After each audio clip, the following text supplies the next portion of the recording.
Hey, everyone, welcome back to SugarBee. If you thought last week's episode of The Gilded Age was intense, episode 7 just raised the stakes to a whole new level. George Russell's life is hanging in the balance, Oscar faces a heartbreaking loss, and Bertha may be closer than ever to losing her family even as she climbs higher in society. With the finale right around the corner, let's dive deep into everything that happened and what it could mean moving forward. Here's The Gilded Age Season 3, Episode 7, Ending Explained. I think we all know who's behind the attack on George, the cockroach with 1,000 lives. Clay. Clay showed his true colors following the two of them parting ways a couple of episodes back, and he became enemy number one of George's after Larry returned from Arizona and secured Marini's land and the mines underneath it, which were filled with tens of millions of dollars worth of copper. George was back on top and managed to secure the deal with the mayor and also JP Morgan to get the railway built, showing that Clay was the losing horse and a finished man in both the industry and in New York. Clay called out how George wouldn't be able to get rid of him that easily.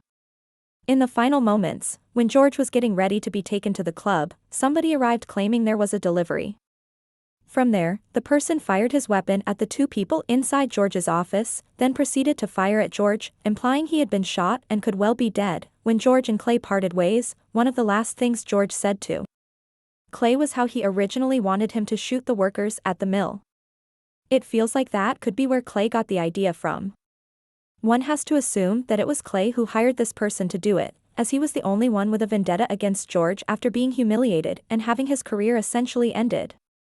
Now we just have to hope George pulls through and wasn't hit anywhere too damaging. Looking at the two real-life figures George Russell is based on, William K. Vanderbilt and Jay Gould, neither of them were shot.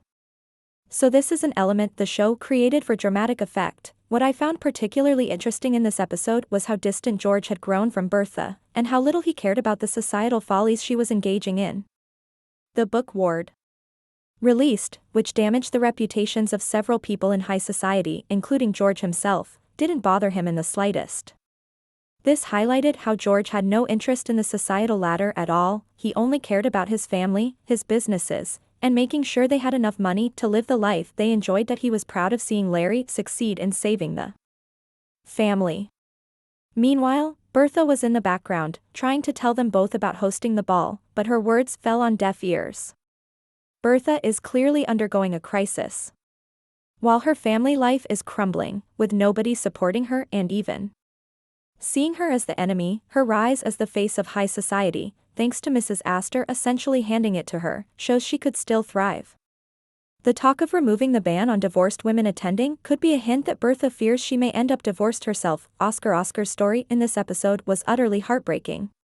After John Adams was struck by the horse and cart in the previous episode, we sadly saw him perish. Oscar was only able to grieve in private. He couldn't do so publicly, as society at the time did not accept homosexuality. Even Oscar's own mother struggled to come to terms with the truth that John Adams was more than just a good friend. When Oscar discovered that John had left him the house by the lake in his will, it triggered a devastating emotional outburst. This scene was performed so powerfully, it was shattering to watch Oscar break down. Marian knew, Ada knew, and even Agnes likely knew. Seeing Marian and Ada protect Oscar, even though they shouldn't have needed to, showed how deeply they cared for him. When Marian went to Oscar's room to tell him she knew he and John were lovers and shared a deep connection, her support and promise never to turn her back on him provided Oscar with much-needed comfort, helping him feel less alone. The moment that had everyone gasping in The Gilded Age Season 3, Episode 7 was the sudden and violent attack on George Russell. As one of the wealthiest and most powerful men in New York, George has always carried himself with a sense of untouchable authority. But this episode shattered that illusion in the most dramatic way possible. Just as George was preparing to leave for the club, a man arrived at his office under the guise of delivering a package. In a chilling turn of events, the delivery was nothing more than a cover. Without warning, the man pulled out a gun and opened fire. The camera lingered on George as the shots rang out, showing the horror and chaos of the moment before cutting away, leaving fans in absolute shock and fear. For his life, this wasn't a random act of violence. All signs point directly to Clay, George's former ally turned sworn enemy. Clay's fall from grace was swift and brutal, thanks to George's strategic brilliance and Larry's recent return from Arizona, where he secured the Morini land and the lucrative copper mines beneath it. That deal alone was worth tens of millions of dollars and was the final nail in the coffin for Clay's career. It not only restored George's position at the very top of New York's business world but also ensured that Clay was left humiliated and powerless. For a man like Clay, who thrives on power and prestige, that kind of defeat was more than he could bear. Clay had made it abundantly clear in earlier episodes that he wasn't going to be cast aside without a fight. In fact, George himself may have unintentionally planted the seed for this very attack when he reminded Clay of a dark moment from the past, the time when Clay had suggested shooting mill workers during a strike. George threw the memory back in his face as an example of his ruthless nature. Ironically, that very comment could have been what gave Clay the inspiration to hire a gunman to take George out.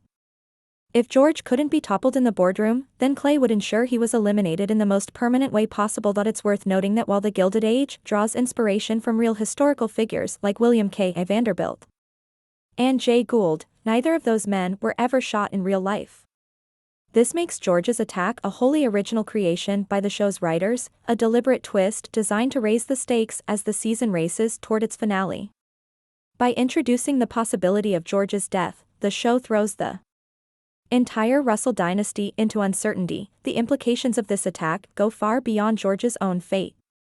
If he doesn't survive, Bertha would be left at the helm of the family empire, forced to juggle her fragile position in high society with the immense pressures of running a vast business empire. Larry, though capable, is still young and untested. The Russell fortune, and the family's legacy, could hang in the balance. So the big question now is, will George survive this assassination attempt? Or will Bertha find herself thrust into a position she has long craved socially, yet never imagined she would have to face alone? While George Russell lies wounded, possibly fighting for his very life, Bertha Russell is waging a different kind of battle, one for survival and recognition in the ruthless world of New York high society. For Bertha, the timing could not be more devastating. Ward McAllister's scandalous new book has splashed the names of New York's elite across its pages, casting shadows of shame and ridicule over some of the most powerful families. Among the names tarnished is George Russell's. But unlike Bertha, who views reputation and social standing as life or death, George himself seems utterly unfazed. He brushes off the scandal, showing little to no interest in repairing the damage. His focus has shifted completely toward family security and the long-term stability of his empire. This emotional detachment has created a rift in their marriage that was never more apparent than in one of the episode's most telling scenes. Bertha, with all the passion and determination she has always carried, excitedly announces her plans for an upcoming grand ball, a social event designed to cement her influence among New York's elite. But rather than meeting her enthusiasm with support, George and Larry sit across from her, their minds preoccupied with business matters and the family's future. Her words, full of ambition and careful planning, fall on deaf ears. It's a small moment, yet it speaks volumes. For the first time, Bertha, the woman who clawed her way into high society with relentless resolve, feels invisible in her own home. This isolation couldn't come at a worse time. On the surface, Bertha has achieved everything she set out to do. Mrs. Astor, once her greatest rival, has effectively handed her the throne of high society. The seat of power Bertha has long coveted now sits within her grasp. Yet the victory feels hollow. What good is ruling the social world if the family she fought for no longer stands beside her? The cracks in Bertha's life are widening quickly. George's apparent lack of interest in her social triumphs cuts her deeply, not just as a wife, but as a woman whose identity has long been tied to her social ambitions. Larry, who once seemed to admire and support his mother's determination, now seems more aligned with his father's pragmatic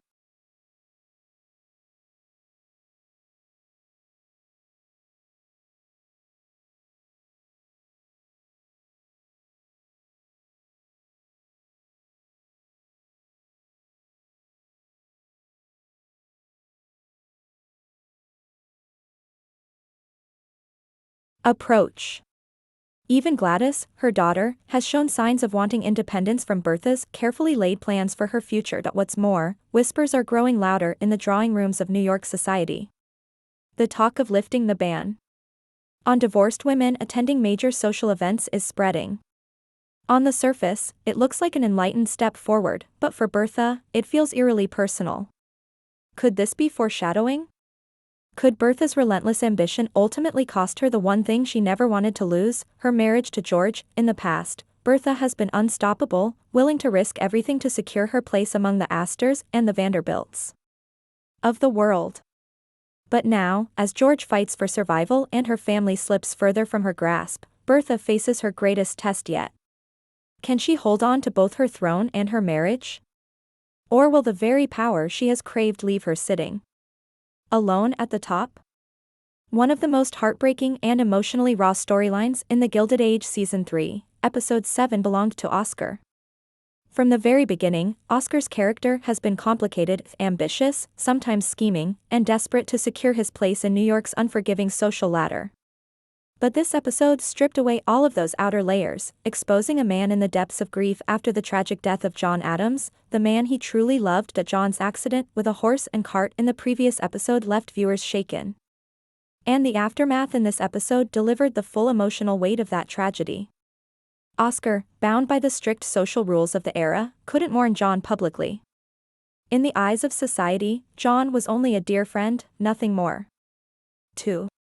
Acknowledge the truth of their relationship would have brought scandal, shame, and possibly ruin.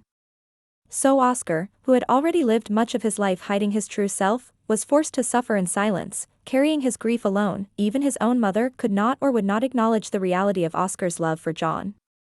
She dismissed the depth of their connection, preferring to cling to the safety of appearances rather than face a truth she found uncomfortable. That rejection, even from his family, deepened the sense of isolation Oscar felt. And yet, despite this societal cruelty, there was one glimmer of hope in the darkness. When John's will was read, it revealed a profound act of love. He had left Oscar the lakeside house. This wasn't just a piece of property, it was a symbol of their bond, a quiet acknowledgement of their shared life and the love they were never allowed to openly celebrate.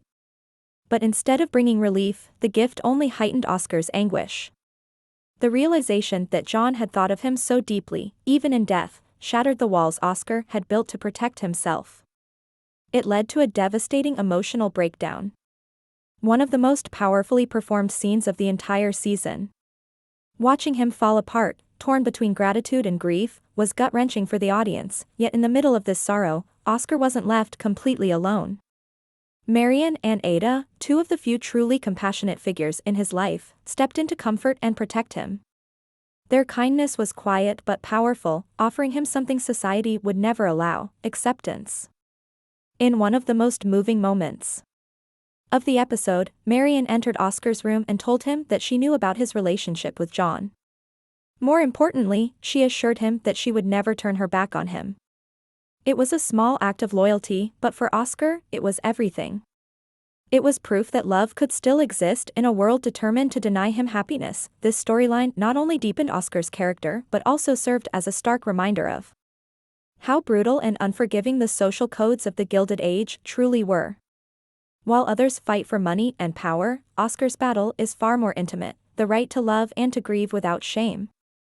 His pain may not dominate headlines in the way George's shooting does, but emotionally, it is every bit as powerful, and it leaves us wondering how Oscar will move forward from here. While George Russell's shocking shooting dominated the headlines of this episode, another storyline quietly tugged at the hearts of viewers: the broken engagement between Larry and Marian.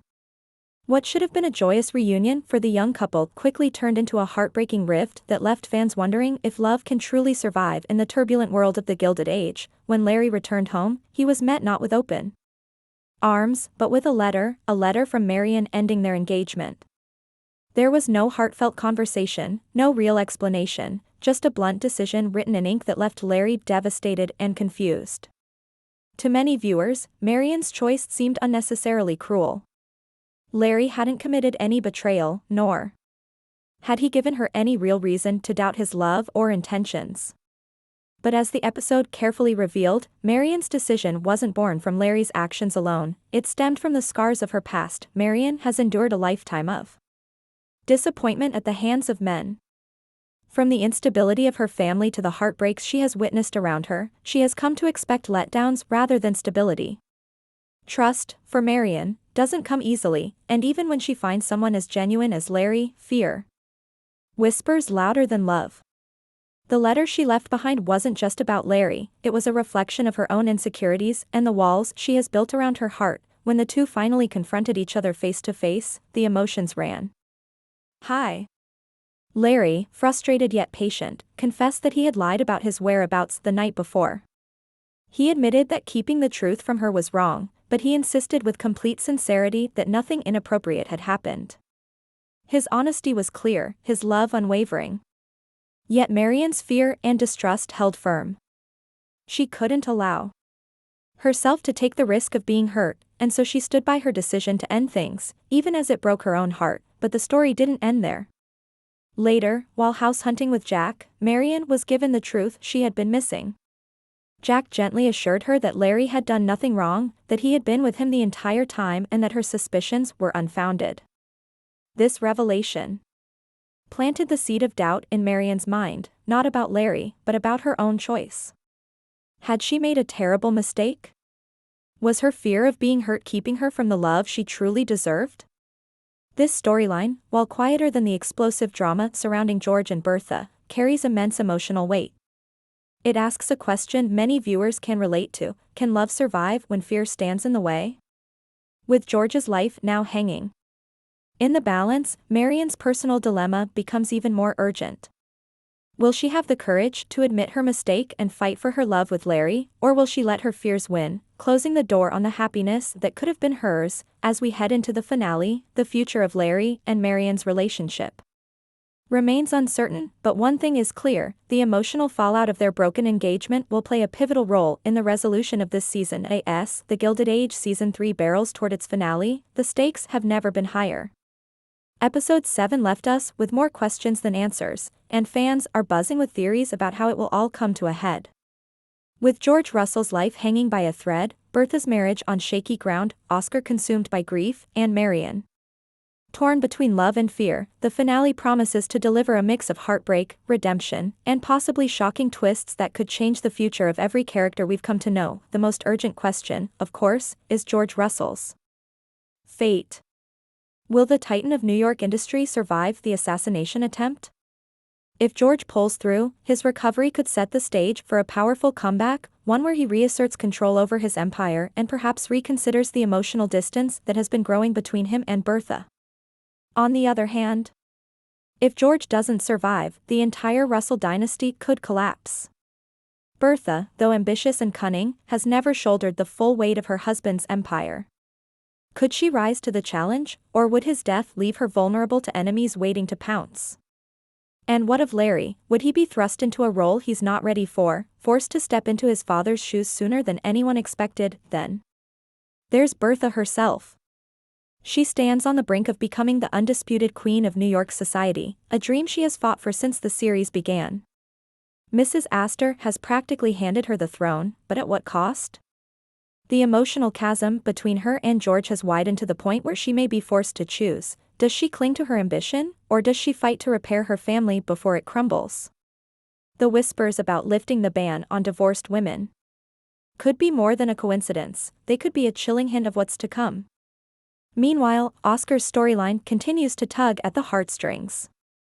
After losing John Adams, his grief is overwhelming, and his ability to continue navigating a society that denies him the right to openly love is uncertain. Will he find a way to heal, perhaps through the quiet support of Marian and Ada, or will the pain push him into despair? The lakeside house John left him is a beautiful gift, but will it be a sanctuary of love and memory, or a painful reminder of what he has lost? And finally, there's Marian and Larry. Their broken engagement is one of the most frustrating and emotional arcs of the season. With Jack's revelation clearing Larry's name, Marian may be forced to confront the truth that her decision to end things was rooted not in Larry's actions but in her own fear of being hurt. The finale could give them the chance to reconcile, but with so much chaos swirling around the Russell family, will they find the right moment? Or will their love story remain tragically unfinished? One thing is certain, the season 3 finale of The Gilded Age isn't just the end of another chapter, it's a turning point that will shape the fates of the Russells, the Scotts, and every figure in New York's high society. Love, power, loss, and ambition all collide here, and no one will walk away unchanged. And there you have it, SugarBee family, The Gilded Age Season 3, Episode 7 has left us with more questions than answers and a finale that promises to shake New York's high society to its very core. Will George Russell survive and reclaim his throne, or will Bertha be left to rule alone at the cost of her marriage? Can Oscar find peace after losing the man he loved, and will Marian finally let herself trust Larry before it's too late? No matter what happens, one thing's for sure, this finale is going to change everything we thought we knew about the Russells and their world. I'll be here breaking it all down with you as soon as it drops, so make sure you're subscribed and have those notifications turned on so you don't miss it. Now I want to hear from you. Drop a comment below. Do you think George will survive? Or is this the end of the Russell dynasty as we know it? I'll be reading your theories and sharing some in my next video. Thanks for watching, and until next time, stay curious, stay passionate, and as always, keep buzzing, sugar bees.